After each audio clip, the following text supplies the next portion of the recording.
Assalamualaikum warahmatullahi wabarakatuh. Halo teman-teman, perkenalkan nama saya Anggun Zarutun Rosyida dengan NIM 216151052 dari Prodi Dikti Bahasa Indonesia. Saya di sini akan memberikan materi mengenai cerita rakyat sebagai bentuk tugas pembelajaran micro teaching. Silakan disimak dengan baik ya.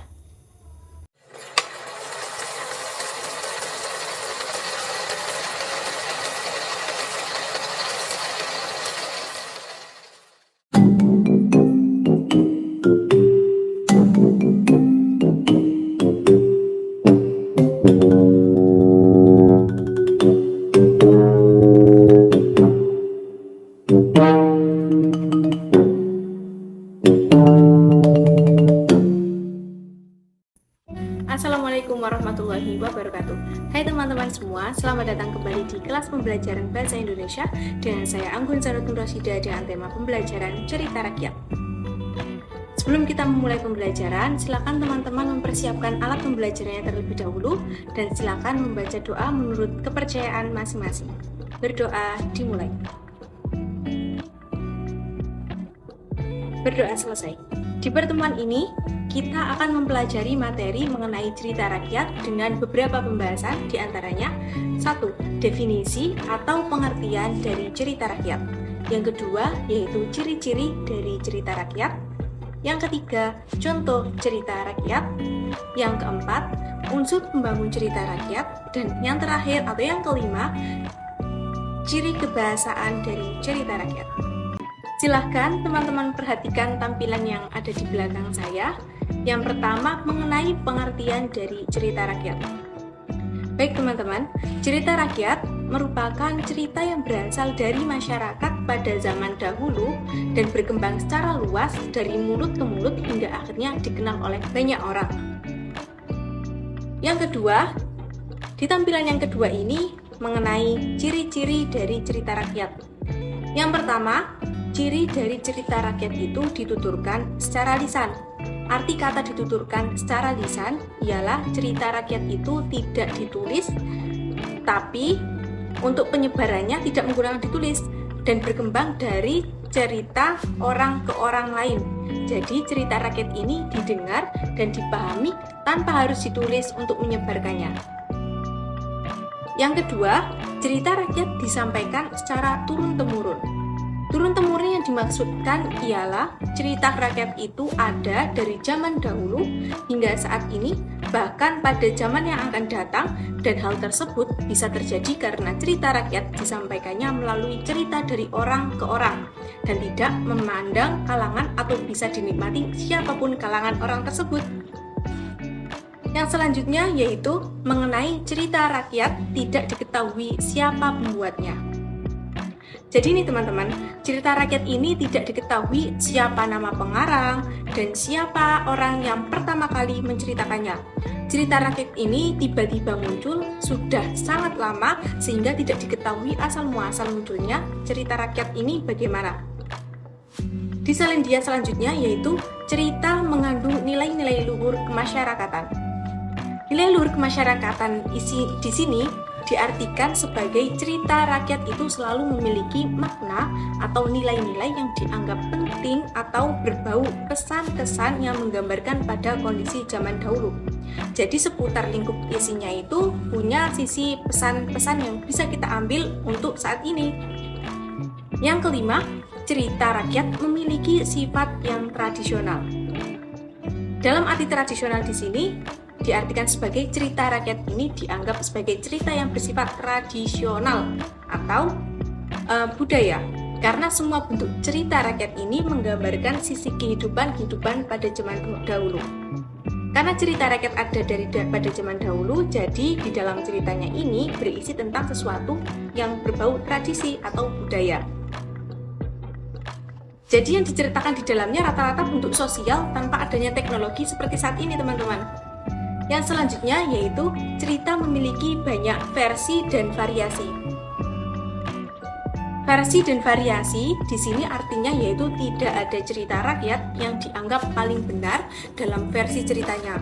Karena tidak diketahui pengarang dan tulisan asli awal munculnya bagaimana, maka cerita ini dianggap memiliki banyak versi.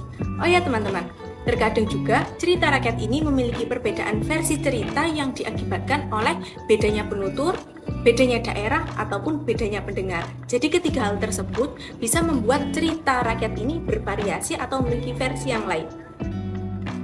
Yang selanjutnya bisa diperhatikan yaitu contoh-contoh cerita rakyat. Jadi cerita rakyat itu sangat bermacam-macam. Ada beberapa yang telah saya sampaikan di sini. Yang pertama yaitu cerita rakyat Maling Kundang, Keong Mas, cerita rakyat Tangku Bendrau, cerita rakyat Sangkuriang, Timun Mas, Asal Muasal Danau Toba, dan sebenarnya masih banyak lagi mengenai judul dari cerita rakyat. Baik teman-teman, dari beberapa contoh cerita rakyat tersebut, silakan, ini tugas untuk kalian semua, silakan untuk mencari contoh satu cerita rakyat, lalu baca dan pahami dengan baik isi dan makna yang ada dalam ceritanya. Saya beri waktu selama 10 menit. Baik, setelah Anda mengerjakan dan mencari cerita rakyat tersebut, selanjutnya mohon disimak kembali, yaitu unsur yang terkandung dalam cerita rakyat. Jadi teman-teman, dalam cerita rakyat ada beberapa unsur pembangun dalam cerita rakyat ini. Jadi unsur ini menjadi tatanan bagaimana cerita rakyat ini terbentuk. Yang pertama, tema. Tema ialah suatu gagasan pokok atau ide pikiran tentang suatu hal. Salah satunya dalam pembuatan suatu tulisan, pada setiap tulisan pastilah mempunyai sebuah tema. Karena dalam sebuah penulisan dianjurkan harus memiliki tema apa yang akan dibuat. Jadi, tanpa tema, cerita ini tidak akan diketahui atau tidak bisa digarang. Bagaimana cerita ini diplotkan dan bagaimana cerita ini dibagikan. Jadi, adanya tema membuat cerita ini bisa dikelompokkan tentang apa isi dari cerita ini. Unsur yang kedua yaitu alur. Alur merupakan urutan beberapa peristiwa dan setiap peristiwa tersebut mempengaruhi peristiwa berikutnya melalui prinsip adanya sebab dan akibat. Jadi teman-teman, peristiwa sebab akibat dari suatu plot dapat dianggap sebagai serangkaian peristiwa yang dihubungkan oleh penghubung dan seterusnya. Dan hal tersebutlah yang menyatu hingga disebut sebagai alur. Jadi deretan cerita ini dibangun oleh alur yang mengarahkan bagaimana jalan cerita tersebut. Yang ketiga yaitu tokoh dan penokohan. Sederhananya gini nih teman-teman. Pengertian dari tokoh adalah pelaku dalam sebuah cerita. Gak mungkin kan kalau semisal ada cerita tanpa adanya satu tokoh, lalu siapa dong yang ada di dalamnya? Mereka secara tidak langsung menuntun pembaca untuk memahami sebuah peristiwa. Sementara, penokohan sendiri merupakan cara penulis atau pengarang untuk menggambarkan tokoh dalam sebuah cerita. Contohnya, dalam cerita A terdapat tokoh 1. Penokohannya yaitu tokoh 1 memiliki karakter yang jahat. Lah, dalam karakter tokoh 1 disebut sebagai penokohan. Jadi seperti itu ya teman-teman. Selanjutnya yang keempat, latar. Latar merupakan bagian cerita atau landas tumpu yang mengacu pada masalah tempat dan waktu terjadinya suatu peristiwa. Hal ini berpengaruh mengenai lingkungan sosial yang digambarkan untuk menghidupkan suatu peristiwa dalam cerita tersebut, yaitu amanat. Amanat merupakan isi pesan yang disampaikan dalam cerita atau sisi yang baik yang dapat kita tiru dalam kehidupan. Jadi dalam setiap cerita mesti memiliki amanat yang terkandung di dalamnya.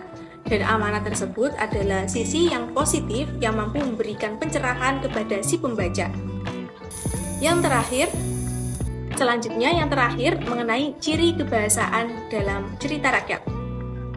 Jadi teman-teman, jenis gaya bahasa dalam cerita rakyat tersebut yaitu personifikasi, metafora, hiperbola, litotes, dan simile. Makna gaya bahasa terdiri dari denotatif dan konotatif. Dalam fungsi di cerita rakyat, fungsi gaya bahasa ini bersifat estetika sehingga membuat setiap cerita dalam cerpen lebih hidup dan menarik, serta meningkatkan selera pembaca dan memperkuat gagasan dalam cerita. Jadi, beberapa materi tentang cerita rakyat pada kali ini yang telah Ibu sampaikan, bagian mana yang belum teman-teman pahami? Jika kalian semua telah memahami yang telah Ibu paparkan, silakan kerjakan beberapa soal mengenai pertanyaan tentang materi cerita rakyat. Dan semoga beberapa soal yang telah kalian jawab menjadi pembelajaran dan memberi manfaat yang baik. Baik teman-teman, sekian pembelajaran pertemuan bahasa Indonesia kali ini. Sampai jumpa kembali bersama saya, Anggun Zaratun Rosyida. Sampai ketemu di materi berikutnya. Dadah! Terima kasih untuk teman-teman semua yang telah menyimak video saya. Semoga video ini menjadi manfaat untuk kalian semua. Wassalamualaikum warahmatullahi wabarakatuh. Bye-bye!